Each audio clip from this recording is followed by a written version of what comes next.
ওরে আল্লাহ, ফেরাউন সব থেকে বড় বাদশা, নিজে দাবি করেছিল খোদা আমি হলাম আল্লাহ রে, আমি হলাম আল্লাহ, আমি আল্লাহ, আমাকে আল্লাহ মানো।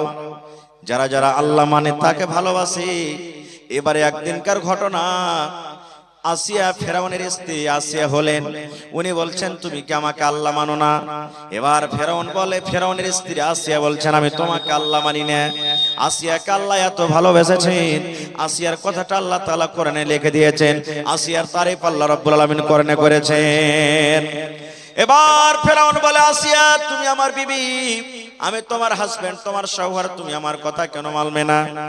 আসিয়া বলেছিলেন, এ আমার মায়েরা খালারা শুনেন, আসিয়া বলেছিলেন এ ফেরাউন তুমি আমার স্বামী হতে পারো, স্বামী হিসাবে তোমার কথা মানবো, স্বামী হিসাবে যেটা তুমি আদেশ করবে সেটা শুনবো, কিন্তু খোদা হিসাবে যদি আমাকে কোনো আদেশ করো, রব হিসাবে যদি তুমি আদেশ করো, আমি তোমাকে রব মানি না রে, তোমাকে আমি রব মানবো না।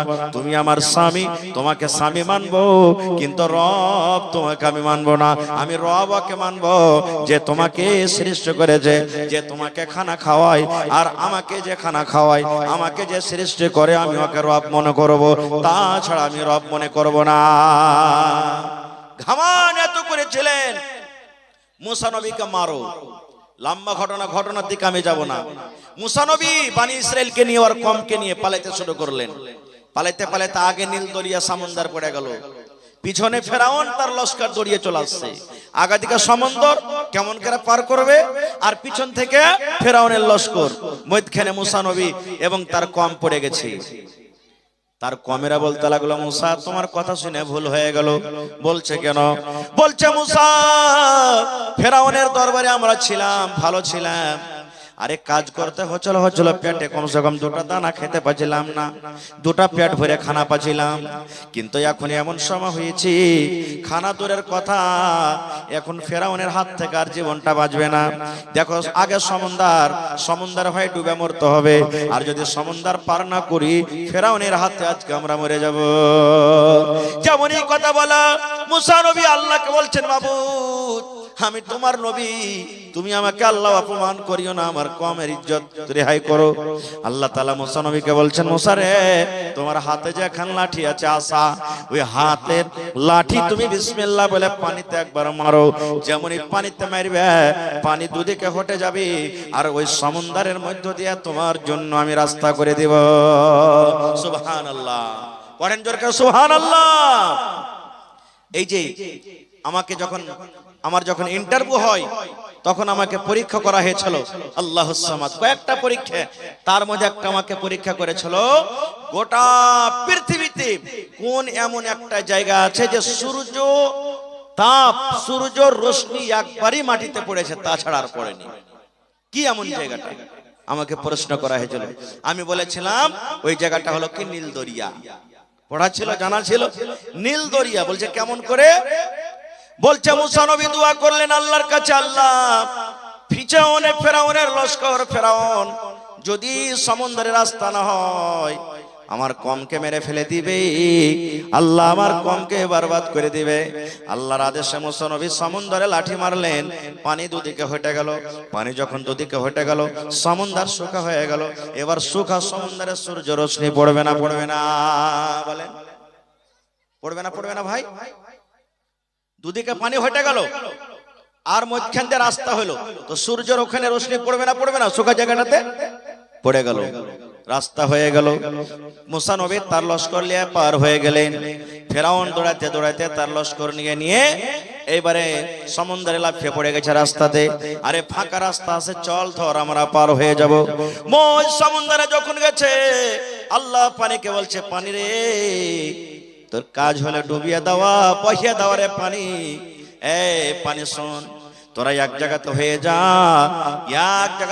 যা, জড়ো হয়ে যা, রাস্তা বন্ধ করে দে, যেন মুসা ফেরাউন এবং তার লস্কর যেন হালাক বরবাদ হয়ে যায়। পানি জমে গেল, ফেরাউন ডুবে গেল, ফেরাউন হাবক ডুবক করছে। আল্লাহ কত বড় দয়ালু, আল্লাহ কত বড় রহমান রহিম।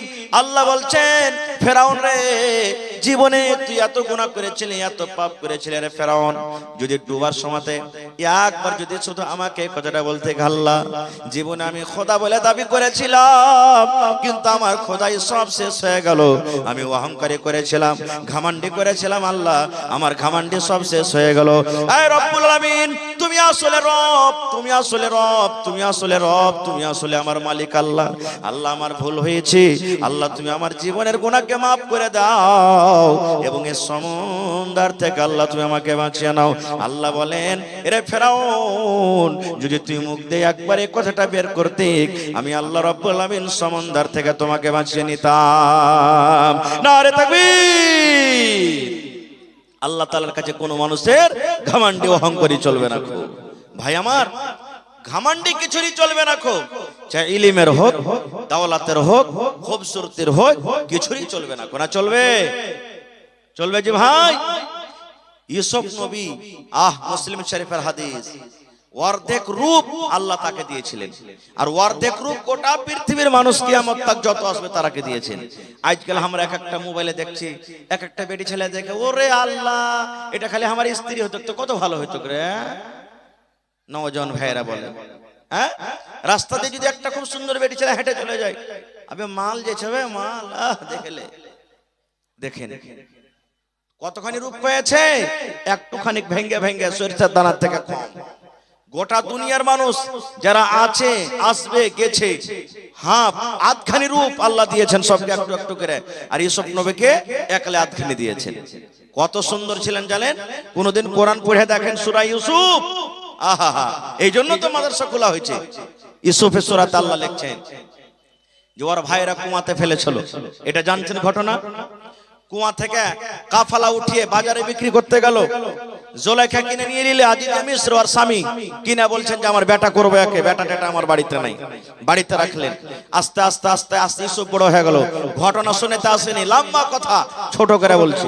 ইউসুফ বড় হয়ে গেল, যেমন যেমন মানুষ বড় হবে তেমন তেমন জুয়ান হবে, আর যেমন যেমন জুয়ান হবে তেমন তেমন খুবসুরতি আরো বাড়বে না? বাড়বে না ভাই? বাড়বে। এবারে বড় হইল। একদিনকার ঘটনা, বিবি জুলাইখা সুন্দর কাপড় ধরি গহনা জেওয়ার পিন্ধে ইউসুফকে বলছে, ইউসুফ তুমি একটু এসো আমার রুমে। ঘরের ভিতরে চলে গেলেন নিয়ে। এবারে বিবি জুলাইখা বলেন, ইউসুফ তুমি আমার দিকে একটু নজর করো, এসো, আমি এই মাহালের রানী, এসো তুমি আমার কাছে একবার এসো। বলছেন না না না, আমি এই কাজ করতে পারবো না। কেন পারবে না? তো আমার আল্লাহ দেখছেন। কে দেখছেন? আল্লাহ দেখছেন। ওরে সুবহানাল্লাহ। বিবি জুলাইখা বলছেন, ইউসুফ রে, তোমার আল্লাহ দেখতে পাবে না, রুমের ভিতরে আছি আমরা, রুমের ভিতরে এখন বন্ধ হয়ে আছি, দুনিয়ার কোনো মানুষ দেখতে পাবে না, জানতে পারবে না। এই টাইমে সময়তে আমারও স্বামী বাড়িতে নাই, যেমন কথাটা বলা। এবার ইউসুফ নবী বললেন, এই জুলাইখা, দুনিয়ার মানুষ দেখতে যদি না পায়, যদি তোমার স্বামী দেখতে না পায়, তুই একজন দেখছেন যার নাম হলো আল্লাহ। তোমার সাথে আমি এটা কাজ করতে পারবো না। ওখান থেকে পালিয়ে গেলে। মেলায় ঘটনা ঘটলো, পীড়ন ছড়লো, কি হলো না করলো ওদিকে আমি যাব না। একদিনকার ঘটনা। এই কথাগুলা কি লুকিয়ে থাকে ভাই? জেনা ব্যভিচারের কথাগুলা লুকিয়ে থাকে না কোনোদিন। একটু কথা ও শুনলে, একটু কথা ও শুনলে, একটু কথা ও শুনলে, একটু কথা ওর মুখে শুনলে, খাস করে মায়ের লোকেরা বেশি কহিবে। যখন কোনো মায়ের লোক কোনো কথা শুনবে, মা খালারা তখন কি কহিবে, বুবুজি সলাহার বারে তুমি শুনেছো? বলছে কি? তুমি কাহারির সামনে তো কহিবে না। হে ভালো, তোমার কথা কহি, তুমি আমার উপরে বিশ্বাস করো না? বুবু তোমাকে নিজের মনে করে কহছি, খবরদার এই কথাটা কাহার সামনে কহে দেন। ও কহে দিলে, পেট খালি হয়ে গেল। যার সামনে কহিলে ও তখন গেল আদরের কাছে, বুবু একটা কথা শুনেছো? এই দেখেন ওয়াদা করেছে কাহার সামনে বলবো না। কি রে বুবু? বলছে যে ভাই বুবু রে, তোমাকে নিজের মনে করে কহছি, খবরদার এই কথাটা তুমি কাউকে বিলাইও না। এই দেখেন এরকম করতে করতে করতে গোটা গ্রামে হাল্লা হয়েছে। হয় কি হয় না? সুবহানাল্লাহ। তো গোটা গ্রামে হাল্লা হয়ে গেল, এলাকাতে হাল্লা হয়ে গেল। কি?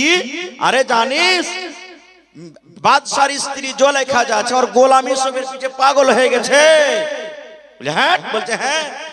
এই কথাটা আস্তে আস্তে করে জুলাইখার কানে চলে গেল। হ্যাঁ, আমার এত বদনাম যে আমি গোলামের পিছে পাগল হয়ে গেছি। তখন বলছে থাম রে লিস্সি লাগানি রে, তোরাকে একটা আমি মজা দেখাচ্ছি। কি মজা?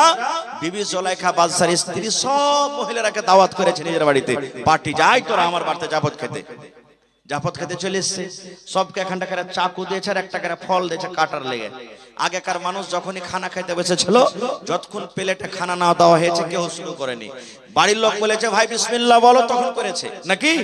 আর এখন একদিক থেকে গেল দিতে দিতে চলছে, একবারে হলারে ঢুক দিয়েছে। জি, এটা সুন্নাতের খেলাফ আমরা করছি কাজ। খার যা হোক, আমি ওদিকে যাব না। এবারে সব মহিলাকে একটা করে ফল এখানকার চাকু দিয়েছে। আর বিবি জুলাইখা বলছেন শুন রে বুবু, আমি যতক্ষণ পর্যন্ত তোরাকে ফলটা কাটতে না বলবো তোরা কেউ কাটবি না। বলছে ঠিক আছে। এবার এসব নবী তো খুব সুন্দর, আর সেদিন এত করে সুন্দর করে তাকে সাজিয়েছে রে ভাই। সুন্দর সুন্দর দামি দামি কাপড় দিয়েছি, চাপ্পাল স্যান্ডেল সুন্দর দিয়েছি, সুন্দর সুন্দর আতর গোলাপ আতর খুশবু তার শরীরে মাখা হয়েছি। এবারে বিবি জুলাইখা বলছেন সব ওই মহিলারা বেঞ্চের উপরে, টেবিলের উপরে, কুরসির উপরে তারা বসে আছে, খানা খাবি। আমি যখন তোমাকে ইশারা করব, তুমি একটা শুধু নজর, তুমি এই পেন্ডালের এক মাথা দিয়ে ঢুকবে আর অন্য মাথা দিয়ে তাদের সামনে দিয়ে তুমি চলে যাবে। এটাই তোমার কাজ, আর কিছু করতে হবে না। মহিলারা চাকু আর একটা ফল নিয়ে রেডি আছে। সুবহানাল্লাহ, এখন ফল কাটতে আদেশ করবে এরকম মতন হয়ে আছে। বিবি জুলাইখা ইউসুফকে বলছেন সব তুমি একটু মধ্যখান দিয়ে তুমি হেঁটে এসো তো বাবা।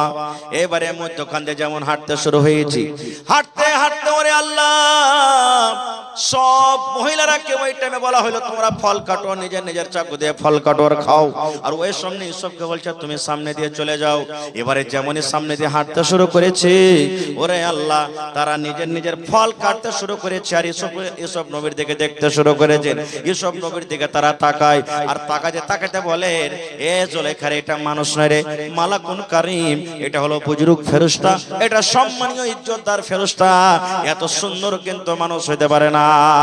ইউসুফ নবী যখন চলে গেলেন, ওরে সুবহানাল্লাহ, এবারে চাকু দিয়ে তারা নিজের নিজের ফল মনে করছে কাটছে, কিন্তু ফল না কাটে আল্লাহর কোরআন বলছেন তারা ইউসুফ নবীকে দেখে ফলের জায়গাতে নিজের নিজের চাকু দিয়ে লোক কিন্তু কাটছে। আর ওরা জানে না যে আমরা ফল কাটছি কি চাকু কাটছি। আর বিবি জুলাইখা দেখার একটাই উদ্দেশ্য ছিল।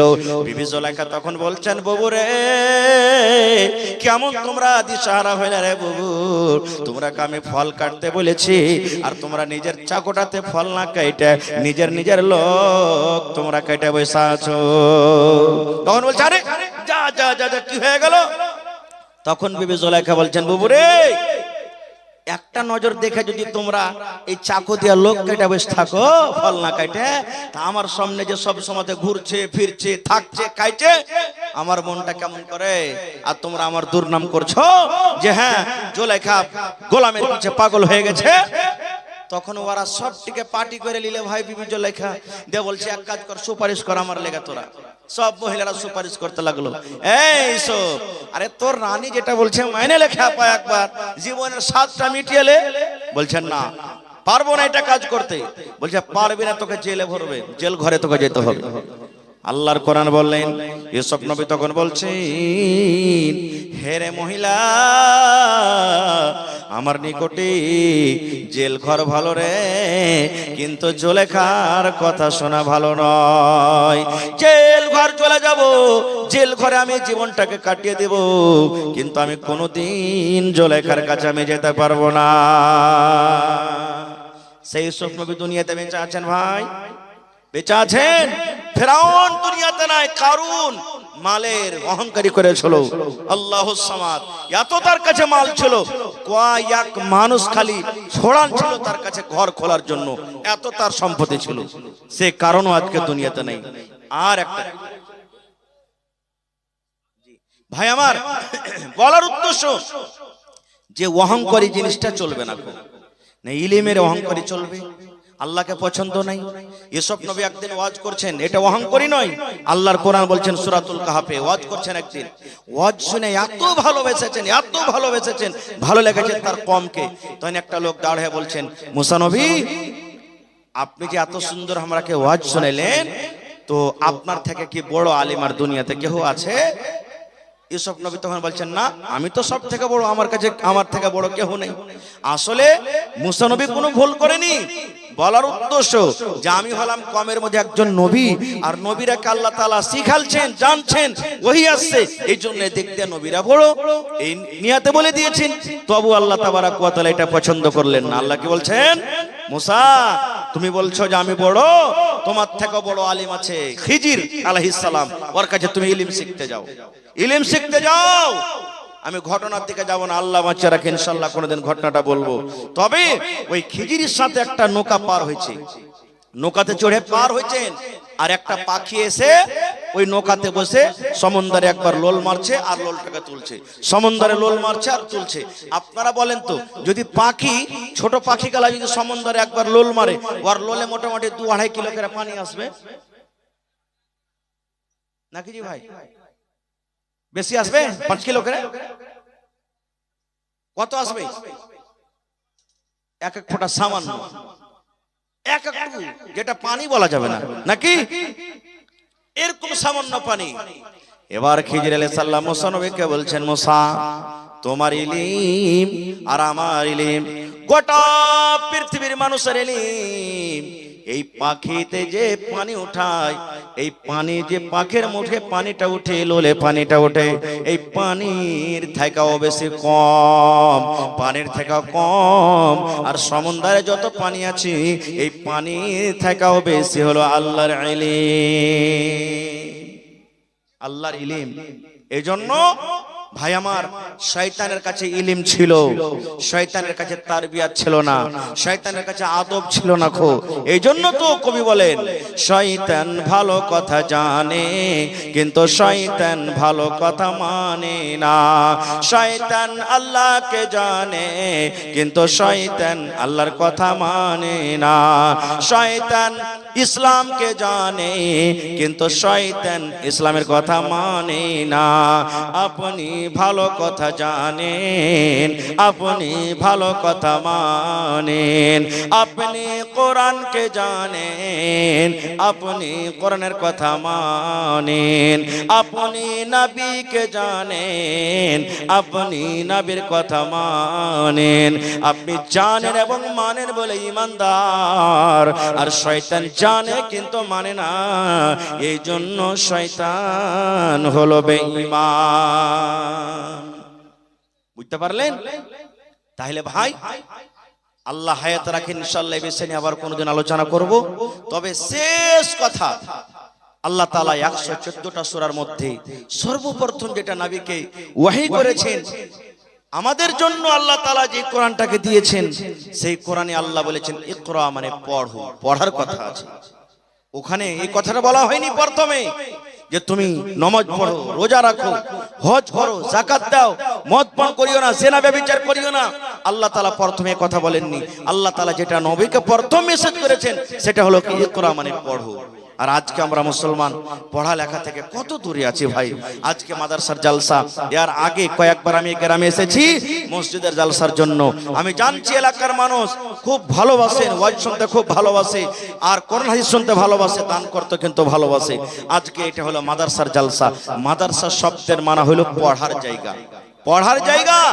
নবীজি যখন হিজরত করে মক্কা থেকে মদিনায় চলে এলেন, মসজিদ হলো মসজিদে নববী, যার নাম, ওই মসজিদের বারান্দাতে মাদ্রাসা কায়েম হলো। আজকে যেমন আপনাদের মাদ্রাসা মসজিদের ভিতরে আছে, পড়ালেখা মসজিদের ভিতরে হয়, এই মতো ছাত্রকে জানেন, আহা, এই ছাত্র বুখারী শরীফের একটা লম্বা হাদিস আছে, আপনাদের মতন সাহাবায়ে কেরাম ছাত্র, আপনাদের মতন বড় বড় সাহাবীরা ছাত্র, ওরা খায়া না খায়া নবীর কাছে দ্বীন শিখেছেন, ইলম শিখেছেন। আর যে কথাটা আজকে আমরা আপনাদের সামনে বয়ান করছি, তারা যদি না শিখতেন, জীবনে আমরা শিখতে পারতাম না, জানতে পারতাম না খুব। এই জন্য ইলম একটা এমন জিনিস, ছোট বড় বলে কোনো নাই। আজকে আমরা যদি একটু বড় হয়ে যাই, তাহলে বলবো লজ্জা লাগছে যে মৌলভী সাহেব, যতটি লোক এখানে বসে আছেন, যদি বলি ভাই হ্যাঁ জানাজা তো পড়েছেন, তো জানাজা পড়ার দুয়াটা কি, কয়টা লোক পারবো বলতে? ভাই যতটি লোক বসে আছেন, বেয়াদবি মাফ করবেন, ছেলে হিসাবে বলছি, 50টা লোক মুশকিল হয়ে যাবে। ভাই হ্যাঁ নামাজ পড়ছেন, নামাজের উজুটা কেমন করে করতে হয়, উজু করার আগে পরে দুয়াটা বলেন তো, কয়টা লোক জানবো? এ ভাই ফরজ গোসল যে করতে হবে, বিবির সাথে মিলামিশা করলেন, ফরজ গোসলের উজু থেকে নিয়ে গোসল করার নিয়মটা একটু বলেন তো। হা হা লাদ্রি, কয়টা লোক পালবো? এগুলা শিখবেন কোথায়? মাদ্রাসাতে শিখবেন। আজকে মাদ্রাসার জালসা না, আচ্ছা ভাইঙ্গা পড়বো তা হাসবেন আপনার, আর কি লাগা আছে, অসুবিধা নেই। তো ভাই আমার, তো কথা হলো যে ছোটকে ছোট মনে করতে হবে না। আজকে যেই নবীর মসজিদে নবীর বারান্দাতে মাদ্রাসা কায়েম হয়েছিল, আজকে গোটা পৃথিবীর জন্য মদিনা ইউনিভার্সিটি তার নাম হয়েছে। দুনিয়ার সমস্ত ওখানে মাদিনীরা ভালো ভালো আলিম হয়ে পড়ে হয়ে মাদিনী ডিগ্রি নিয়ে আজকে বিভিন্ন রকম দেশে যাচ্ছে। আজকে আপনার এই নাকদাহি গ্রামে নায়াটোলাতে জালসা, এটা মনে করিয়েন না যে ছোট মাদ্রাসা, ছোট থেকে বড় হবে।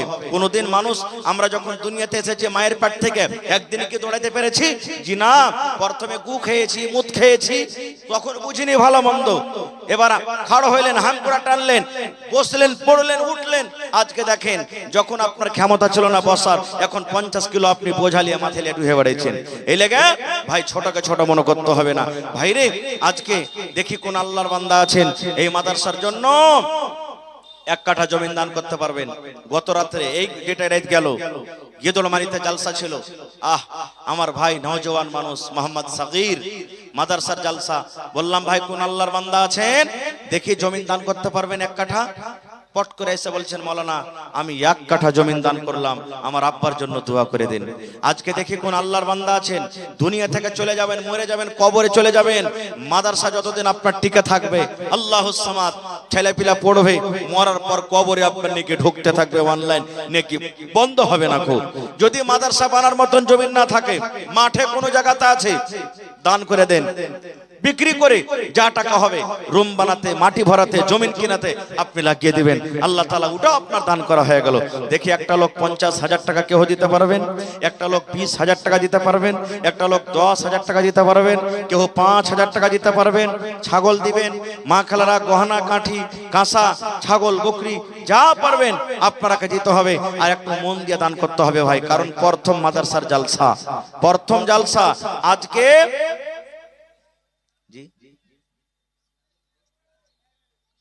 ইসলামিক বেস্ট চ্যানেল ওয়ালা ভাই আমার 500 টাকা দান করলেন, মাশাআল্লাহ। ভাই আমার, তো বলার উদ্দেশ্য যে মাদ্রাসার আজকে জালসা, এই মাদ্রাসাতে একটা ওয়া মানুষকে মানুষ করা হবে। মাদ্রাসাতে আপনার ছেলে মেয়ের জীবনটাকে সুবহানাল্লাহ ভালো করা হবে। আমার আপনার কাজ হলো ছেলেকে জন্ম দিয়ে দেওয়া, এবার ছেলেটাকে মানুষ তৈরি করতে হবে, ছেলেটাকে আল্লাহওয়ালা তৈরি করতে হবে, ছেলেটাকে দিন শেখাইতে হবে। কোথায়? মাদ্রাসাতে শেখাইতে হবে। মাদ্রাসা না থাকলে ভাই ছেলে ইলম শিখতে পারবে না। এই জন্য মাদ্রাসার দরকার আছে, প্রত্যেক গ্রামে জায়গাতে মাদ্রাসার দরকার আছে। ভাইরে আসেন তো দেখি কোনো একটা লোক 1 কাঠা জমিন, 2 কাঠা জমিন, 5 কাঠা জমিন, কেউ এমন হইতে পারেন মাওলানা जिन लोगों को महिला पंडाल में कलेक्शन का जिम्मेदारी दी गया है, वो सब चादर लेके महिला पंडाल में चले जाएं। ভাই আমার, কেউ জমিন দান করতে পারেন, কেউ টাকা দিতে পারেন। আল্লাহুস সামাদ, মা খালারকে পেন্ডালে যারকে জিম্মেদারি দেওয়া হয়েছে, ওই ভাইরাকে বহিনেরাকে বলবো যে আপনারা মহিলা পেন্ডালে চাদর দিয়ে নিয়ে যান, আর একবারে চাদর ভর্তি করে করে করে করে আপনারা দানটা নিয়েছেন। এই গত রাতের আগা রাতে আমি একটা জালসাতে ছিলাম, আল্লাহুস সামাদ, আরারিয়া গোগলাটাঙ্গি, আল্লাহুস সামাদ। প্রথম কালেকশন মহিলাদের পেন্ডাল থেকে 86,000 কিছু টাকা এসেছে। প্রথম চাদরে 1 চাদর টাকা এসেছে 86,000 কিছু টাকা। মহিলারা এত দান করেছে। আজকে দেখি আমার কোনো মা খালা দাদি নানি কেমন আছেন, গলার পান দিবেন, হার দিবেন, নাকের দিবেন, কানের দিবেন, বালা দিবেন, পায়াল দিবেন, ছাগল দিবেন, কাঁসার বদনা গাতলা ক্যাথা যা পারবেন দিবেন। তো আসেন তো দেখি প্রথম 5,000, 10,000, কেউ 1,000 ইট, কেউ 100 সেফটি বালু, কেউ 100 সেফটি কেউ 1000 এবং 30 পারা কোরআন আছে। ভাই কোরআনের দাম আল্লাহ ছাড়া কেউ দিতে পারবে না, তবে কোরআনের মান সম্মান রেখে দেখি 30টা লোককে আমি দেখবো 1000, 2000, 1000, 2000, 3000 করে 30,000 টাকার আমি আবদার রাখলাম আপনাদের কাছে। তো একটু আসেন তো আল্লাহর হস্তে। এই দেখেন আমার একজন ভাই 500, একজন ভাই 500, একজন ভাই 500। মাশাআল্লাহ, জাযাকাল্লাহ, হায়াকাল্লাহ, বারাকাল্লাহ। রব্বানা যালামনা আনফুসানা ওয়া ইল্লাম তাগফির লানা ওয়া তারহামনা লানাকুনান্না মিনাল খাসিরিন। রব্বানা আতিনা ফিদ দুনিয়া হাসানা ওয়া ফিল আখিরাতি হাসানাতাও ওয়া কিনা আযাবান নার। আল্লাহ 500 করে 3 জন আমার ভাই জমা করে গেলেন। আল্লাহ তার দান তুমি কবুল করে নাও, মনের আশাকে আল্লাহ পুরা করো। যতদিন দুনিয়াতে বাঁচবে ইমানে হালাত রাখো। কটে দিলেন যে ভাই पाटना सरकारी सर्वे जो है आमीन माशाल्लाह आमीन साहब हैं ये जी। तो कितना दिया आमीन साहब? 500 और कुछ बढ़ा के दीजिए। आमिर लोगों का तो आमदनी बहुत ज्यादा है अल्हम्दुलिल्लाह जी। चलिए हमारे आमीन साहब मेहमान हैं, इस मदरसा को 500 रुपया दिए। अल्लाह ताला उनके दान को कबूल करे, इज्जत से नवाजे, रोजी रोजगार में अल्लाह बरकत दे, अमन अमान से अल्लाह रखे, अल्लाहुम्मा आमीन। माशाल्लाह ये देखें हमार नाना जान 1 2 3 4 আর 2200 টাকা দান করলেন মাশাআল্লাহ। তো আর 300 টাকা দিয়ে 2500 টাকা পুরাইতে পারলেন না? মাশাআল্লাহ জাযাকাল্লাহ। আল্লাহ দেখো বেন আমি তো নাম বলে নাই, আল্লাহ তোমার বান্দা 2200 টাকা জমা করে গেল। 22